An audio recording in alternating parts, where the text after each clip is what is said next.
Chapter 1. Emma Woodhouse, handsome, clever and rich, with a comfortable home and happy disposition, seemed to unite some of the best blessings of existence, and had lived nearly 21 years in the world with very little to distress or vex her. She was the youngest of the two daughters of a most affectionate, indulgent father, and had, in consequence of her sister's marriage, been mistress of his house from a very early period. Her mother had died too long ago for her to have more than an indistinct remembrance of her caresses, and her place had been supplied by an excellent woman as governess, who had fallen little short of a mother in affection. 16 years had Miss Taylor been in Mr. Woodhouse's family, less as a governess than a friend, very fond of both daughters, but particularly of Emma. Between them, it was more the intimacy of sisters. Even before Miss Taylor had ceased to hold the nominal office of governess, the mildness of her temper had hardly allowed her to impose any restraint, and the shadow of authority being now long passed away, they had been living together as friend and friend, very mutually attached, and Emma doing just what she liked, highly esteeming Miss Taylor's judgment, but directed chiefly by her own. The real evils, indeed, of Emma's situation were the power of having rather too much her own way, and a disposition to think a little too well of herself. These were the disadvantages which threatened alloy to her many enjoyments. The danger, however, was at present so unperceived that they did not by any means rank as misfortunes with her. Sorrow came, a gentle sorrow, but not at all in the shape of any disagreeable consciousness. Miss Taylor married. It was Miss Taylor's loss which first brought grief. It was on the wedding day of this beloved friend that Emma first sat in mournful thought of any continuance. The wedding over, and the bride people gone, her father and herself were left to dine together, with no prospect of a third to cheer a long evening. Her father composed himself to sleep after dinner as usual, and she had then only to sit and think of what she had lost. The event had every promise of happiness for her friend. Mr. Weston was a man of unexceptionable character, easy fortune, suitable age and pleasant manners, and there was some satisfaction in considering with what self-denying, generous friendship she had always wished and promoted the match. But it was a black morning's work for her. The want of Miss Taylor would be felt every hour of every day. She recalled her past kindness, the affection of 16 years, how she had taught, and how she had played with her from 5 years old, how she had devoted all her powers to attach and amuse her in health, and how nursed her through the various illnesses of childhood. A large debt of gratitude was owing here. But the intercourse of the last 7 years, the equal footing and perfect unreserve which had soon followed Isabella's marriage, on their being left to each other, was yet a dearer, tenderer recollection. She had been a friend and companion such as few possessed, intelligent, well-informed, useful, gentle, knowing all the ways of the family, interested in all its concerns, and peculiarly interested in herself, in every pleasure, every scheme of hers, one to whom she could speak every thought as it arose, and who had such an affection for her as could never find fault. How was she to bear the change? It was true that her friend was going only half a mile from them, but Emma was aware that great must be the difference between a Mrs. Weston, only half a mile from them, and a Miss Taylor in the house. And with all her advantages, natural and domestic, she was now in great danger of suffering from intellectual solitude. She dearly loved her father, but he was no companion for her. He could not meet her in conversation, rational or playful. The evil of the actual disparity in their ages, and Mr. Woodhouse had not married early, was much increased by his constitution and habits. For having been a valetudinarian all his life, without activity of mind or body, he was a much older man in ways than in years, and though everywhere beloved for the friendliness of his heart and his amiable temper, his talents could not have recommended him at any time. Her sister, though comparatively but little removed by matrimony, being settled in London, only 16 miles off, was much beyond her daily reach, and many a long October and November evening must be struggled through at Hartfield, before Christmas brought the next visit from Isabella and her husband, and their little children, to fill the house, and give her pleasant society again. Highbury, the large and populous village, almost amounting to a town, to which Hartfield, in spite of its separate lawn and shrubberies and name, did really belong, afforded her no equals. The Woodhouses were first in consequence there. All looked up to them. She had many acquaintance in the place, for her father was universally civil, but not one among them who could be accepted in lieu of Miss Taylor for even half a day. It was a melancholy change, and Emma could not but sigh over it, and wish for impossible things, till her father awoke, and made it necessary to be cheerful.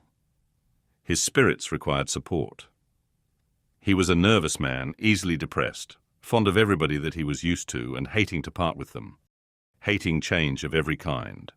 Matrimony, as the origin of change, was always disagreeable, and he was by no means yet reconciled to his own daughter's marrying, nor could ever speak of her, but with compassion, though it had been entirely a match of affection, when he was now obliged to part with Miss Taylor too. And from his habits of gentle selfishness, and of being never able to suppose that other people could feel differently from himself, he was very much disposed to think Miss Taylor had done as sad a thing for herself as for them, and would have been a great deal happier if she had spent all the rest of her life at Hartfield. Emma smiled and chatted as cheerfully as she could to keep him from such thoughts. But when tea came, it was impossible for him not to say exactly as he had said at dinner. Poor Miss Taylor! I wish she were here again. What a pity it is that Mr. Weston ever thought of her. I cannot agree with you, Papa. You know I cannot. Mr. Weston is such a good-humoured, pleasant, excellent man that he thoroughly deserves a good wife. And you would not have had Miss Taylor live with us forever and bear all my odd humours, when she might have a house of her own. A house of her own. But where is the advantage of a house of her own?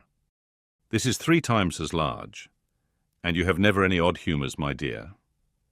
How often we shall be going to see them, and they coming to see us. We shall be always meeting. We must begin. We must go and pay wedding visit very soon. My dear, how am I to get so far? Randalls is such a distance. I could not walk half so far. No, Papa, nobody thought of your walking. We must go in the carriage, to be sure. The carriage? But James will not like to put the horses to for such a little way. And where are the poor horses to be while we are paying our visit? They are to be put into Mr. Weston's stable, Papa. You know we have settled all that already. We talked it all over with Mr. Weston last night. And as for James, you may be very sure he will always like going to Randalls because of his daughter's being housemaid there.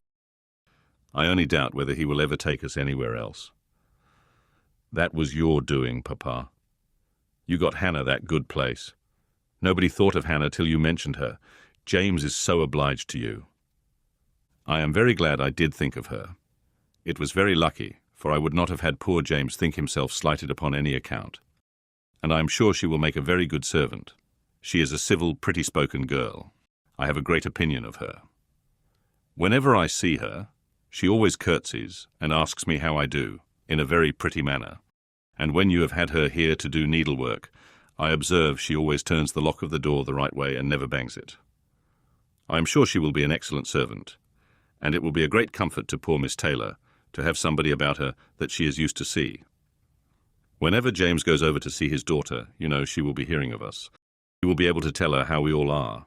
Emma spared no exertions to maintain this happier flow of ideas, and hoped by the help of backgammon to get her father tolerably through the evening and be attacked by no regrets but her own. The backgammon table was placed, but a visitor immediately afterwards walked in and made it unnecessary. Mr. Knightley, a sensible man about 7 or 38, was not only a very old and intimate friend of the family, but particularly connected with it, as the elder brother of Isabella's husband. He lived about a mile from Highbury, was a frequent visitor, and always welcome, and at this time more welcome than usual, as coming directly from their mutual connections in London. He had returned to a late dinner, after some days' absence, and now walked up to Hartfield to say that all were well in Brunswick Square. It was a happy circumstance, and animated Mr. Woodhouse for some time. Mr. Knightley had a cheerful manner, which always did him good, and his many inquiries after poor Isabella and her children were answered most satisfactorily. When this was over, Mr. Woodhouse gratefully observed, "It is very kind of you, Mr. Knightley, to come out at this late hour to call upon us. I am afraid you must have had a shocking walk." "Not at all, sir. It is a beautiful moonlight night, and so mild that I must draw back from your great fire. But you must have found it very damp and dirty. I wish you may not catch cold." "Dirty, sir? Look at my shoes. Not a speck on them." "Well, that is quite surprising, for we have had a vast deal of rain here. It rained dreadfully hard for half an hour while we were at breakfast. I wanted them to put off the wedding. By the by, I have not wished you joy. Being pretty well aware of what sort of joy you must both be feeling, I have been in no hurry with my congratulations. But I hope it all went off tolerably well. How did you all behave? Who cried most?" "Ah, poor Miss Taylor. 'Tis a sad business. Poor Mr. and Miss Woodhouse, if you please, but I cannot possibly say poor Miss Taylor. I have a great regard for you and Emma, but when it comes to the question of dependence or independence, at any rate it must be better to have only one to please than two. Especially when one of those two is such a fanciful, troublesome creature," said Emma playfully. "That is what you have in your head, I know, and what you would certainly say if my father were not by." "I believe it is very true, my dear, indeed," said Mr. Woodhouse, with a sigh. "I am afraid I am sometimes very fanciful and troublesome." "My dearest papa, you do not think I could mean you, or suppose Mr. Knightley to mean you. What a horrible idea! Oh no, I meant only myself. Mr. Knightley loves to find fault with me, you know, in a joke. It is all a joke. We always say what we like to one another." Mr. Knightley, in fact, was one of the few people who could see faults in Emma Woodhouse, and the only one who ever told her of them. And though this was not particularly agreeable to Emma herself, she knew it would be so much less so to her father, that she would not have him really suspect such a circumstance as her not being thought perfect by everybody. "Emma knows I never flatter her," said Mr. Knightley, "but I meant no reflection on anybody. Miss Taylor has been used to have two persons to please. She will now have but one. The chances are that she must be a gainer." "Well," said Emma, willing to let it pass, "you want to hear about the wedding, and I shall be happy to tell you, for we all behaved charmingly. Everybody was punctual, everybody in their best looks, not a tear, and hardly a long face to be seen. Oh no, we all felt that we were going to be only half a mile apart, and were sure of meeting every day." "Dear Emma bears everything so well," said her father. "But, Mr. Knightley, she is really very sorry to lose poor Miss Taylor, and I am sure she will miss her more than she thinks for." Emma turned away her head, divided between tears and smiles. "It is impossible that Emma should not miss such a companion," said Mr. Knightley. "We should not like her so well as we do, sir, if we could suppose it. But she knows how much the marriage is to Miss Taylor's advantage. She knows how very acceptable it must be, at Miss Taylor's time of life, to be settled in a home of her own, and how important to her to be secure of a comfortable provision, and therefore cannot allow herself to feel so much pain as pleasure. Every friend of Miss Taylor must be glad to have her so happily married." "And you have forgotten one matter of joy to me," said Emma, "and a very considerable one, that I made the match myself. I made the match, you know, 4 years ago, and to have it take place and be proved in the right, when so many people said Mr. Weston would never marry again, may comfort me for anything." Mr. Knightley shook his head at her.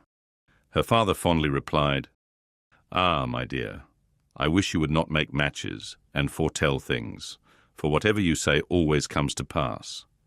Pray do not make any more matches." "I promise you to make none for myself, papa, but I must indeed for other people. It is the greatest amusement in the world, and after such success, you know, everybody said that Mr. Weston would never marry again. Oh dear, no. Mr. Weston, who had been a widower so long and who seemed so perfectly comfortable without a wife, so constantly occupied either in his business in town or among his friends here, always acceptable wherever he went, always cheerful. Mr. Weston need not spend a single evening in the year alone if he did not like it. Oh no. Mr. Weston certainly would never marry again. Some people even talked of a promise to his wife on her deathbed, and others of the son and the uncle not letting him. All manner of solemn nonsense was talked on the subject, but I believed none of it. Ever since the day, about 4 years ago, that Miss Taylor and I met with him in Broadway Lane when, because it began to drizzle, he darted away with so much gallantry and borrowed 2 umbrellas for us from Farmer Mitchell's, I made up my mind on the subject. I planned the match from that hour, and when such success has blessed me in this instance, dear Papa, you cannot think that I shall leave off matchmaking. I do not understand what you mean by success, said Mr. Knightley. Success supposes endeavour. Your time has been properly and delicately spent if you have been endeavouring for the last 4 years to bring about this marriage. A worthy employment for a young lady's mind. But if, which I rather imagine, you're making the match, as you call it, means only you're planning it. You're saying to yourself one idle day, I think it would be a very good thing for Miss Taylor if Mr. Weston were to marry her, and saying it again to yourself every now and then afterwards, why do you talk of success? Where is your merit? What are you proud of? You made a lucky guess, and that is all that can be said. And have you never known the pleasure and triumph of a lucky guess? I pity you. I thought you cleverer, for depend upon it, a lucky guess is never merely luck. There is always some talent in it. And as to my poor word success, which you quarrel with, I do not know that I am so entirely without any claim to it. You have drawn 2 pretty pictures, but I think there may be a third, a something between the do-nothing and the do-all. If I had not promoted Mr. Weston's visits here, and given many little encouragements, and smoothed many little matters, it might not have come to anything after all. I think you must know Hartfield enough to comprehend that.